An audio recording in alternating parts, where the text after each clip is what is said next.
nos pregunta, ¿es bíblico atar, desatar, peleando con el diablo para liberar ciudades y territorios? Y esto es algo bien tremendo, Pablo, que yo también he visto bastante. Por ejemplo, por ahí una profetisa llamada Ana Méndez, que anda subiendo, por ejemplo, al Himalaya a clavarle un puñal al diablo, o que va a pelear con Poseidón ahí en el Triángulo de las Bermudas, o que va al Amazonas a enfrentar el espíritu de la Pachamama. Entonces vemos unas prácticas hoy bien raras en medio de la cristiandad. Esto de atar al hombre fuerte de Europa, atar al hombre fuerte de Colombia, y haciendo todas unas clases de rituales bien raros. Sí. ¿Sabes qué? Lo que tú decías ahora, mira, Pablo decía algo ahí en 2 Corintios 10:3, que es un versículo muy oportuno a esa pregunta. Dice, pues aunque andamos en la carne, no militamos según la carne, porque las armas de nuestra milicia no son carnales, sino poderosas en Dios para la destrucción de fortalezas. Entonces, en este ambiente de ese cristianismo que estamos denunciando hoy, existe mucho una idea. Hay un autor muy conocido, se llama Peter Warner. Él escribió un libro sobre oración de guerra, y él habla que el cristiano enfrenta 3 tipos de guerra espiritual. Una con demonios, que es la que encontramos prácticamente en la Biblia, la expulsión de demonios. Él habla de una guerra un poco más amplia, que es la guerra y más directa contra aquellas personas que trabajan con lo oculto, satanistas, brujos, nueva era. Pero él habla de un tercer nivel de guerra espiritual, que él llama el nivel de guerra estratégica. ¿Y qué es guerra estratégica? Es algo así como que cuando, por ejemplo, un ejército va a ir a una guerra con otro ejército, entonces el ejército tiene que conocer el terreno, tiene que conocer las armas del enemigo, tiene que conocer las debilidades y las fortalezas, y así hacer una estrategia de guerra.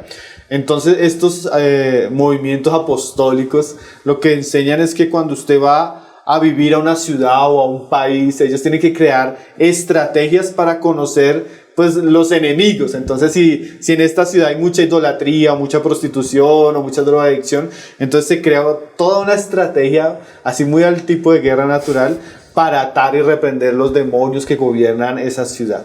Pero este tipo de guerra espiritual o de estrategias del conflicto donde se atan las entidades espirituales de una ciudad es una guerra, como decía Pablo, donde se milita en la carne y no con las armas del Espíritu. Porque las armas del Espíritu y los métodos que usaba Dios a través de su Hijo y a través de los apóstoles están en las Escrituras.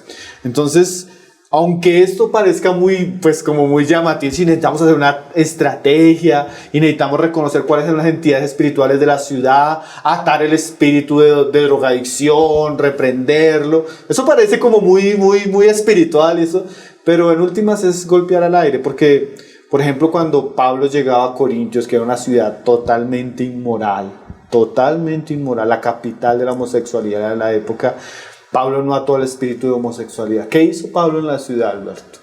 Predicó a Cristo y crucificado. Y ese era el conflicto, esa era la guerra. Ese era el verdadero conflicto, que él estaba andando con el calzado del Evangelio.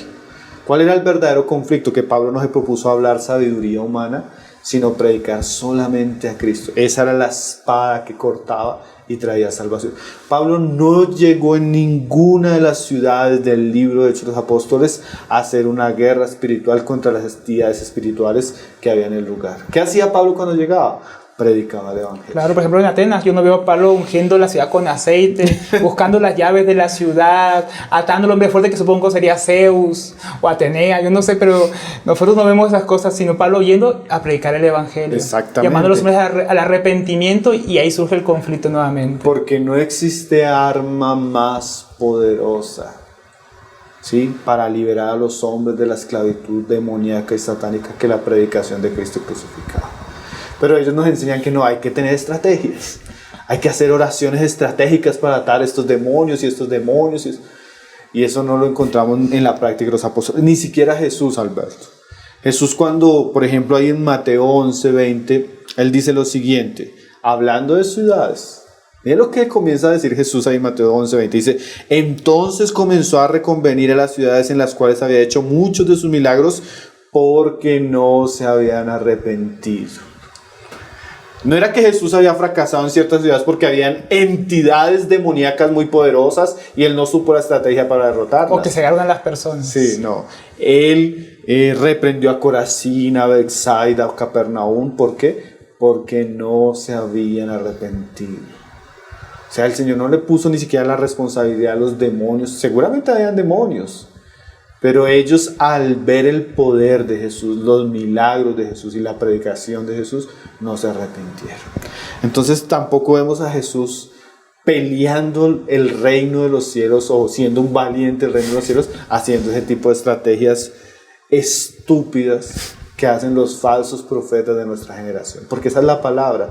Se cae en un tipo de estupidez y de engaño donde las personas practican un cristianismo falso. Un cristianismo que no tiene ningún valor, un cristianismo supersticioso. Imagínate que hablan de atar y desatar. Ese es el lenguaje de todo eso. Entonces comienzan a orar y es que yo he visto hasta hermanos que hasta se reúnen con nosotros, que vienen de esos ambientes y comienzan a, Señor, atamos, reprendemos, tal espíritu, tal situación. Y uno nunca ve orando a los apóstoles así. Uno no ve a los cristianos orando así. Porque, por ejemplo, cuando la Biblia menciona en el libro de Mateo las dos veces atar y desatar, en una está hablando de la predicación del Evangelio cuando se pone el fundamento, ¿sí? A quienes atares, ¿sí? A quienes desatares. ¿Qué quiere decir? Cuando Pedro predicaba el Evangelio y las personas creían el Evangelio, la palabra atar en el lenguaje de la época de Jesús era solucionar un asunto o amarrar el asunto. En el caso cuando una persona creía el Evangelio, ¿qué pasaba? Sus pecados eran desatados, o sea, él era perdonado, era solucionado su problema con Dios. Y en el otro caso donde se habla ahí en Mateo 18, es en el caso donde hay problemas entre hermanos. Si tu hermano pega contra ti, habla con él. Si no te escucha, habla con dos testigos. Si no te escucha, habla a la iglesia. Si no escucha a la iglesia, tiene que gentil. Lo que atares aquí en la tierra será atado en los cielos. ¿Qué quiere decir? El problema no se lo solucionó acá, entonces se va a solucionar allá. Quedó ligado al cielo. El problema se solucionó acá, se soluciona allá. Eso es el lenguaje de atar y desatar. Cuestión de solucionar un pecado con Dios o cuestión de solucionar pecados con mis hermanos. Pero se usa ese lenguaje para atar y desatar al diablo. Entonces, como decía Chuy Olivares, entonces los cristianos están aten y desaten, haciéndole doble nudo a las entidades espirituales. Yo creo que el diablo burlándose de ellos porque eso no tenía ninguna cosa que ver. No, y qué tremendo que hasta el apóstol Pedro lo entendió, porque más adelante él pregunta en el versículo 21 pregunta, ¿cuántas veces he de perdonar a mi hermano que peque contra mí? ¿Hasta 7 veces? Es que el contexto es clarísimo. El contexto no está hablando nada de guerra espiritual, nada de demonios, nada del diablo, sino el contexto está hablando claro, de... si no, Pedro hubiera preguntado, ¿cuántas veces ataré al diablo? ¿Cómo haré el nudo? Pero vemos que los apóstoles entendían claramente el lenguaje del Señor y lo que le estaba hablando, pero muchas veces como ignoramos las escrituras, como hemos venido hablando varias veces, esto nos lleva a unas prácticas realmente que no son sanas para nosotros. Por ejemplo, en una ocasión, en esto de guerra estratégica, me acuerdo que estábamos en un lugar con un hombre que yo respeto mucho, pues nos hizo agarrar como lanzas invisibles espirituales para tirárselas al diablo y liberar la ciudad.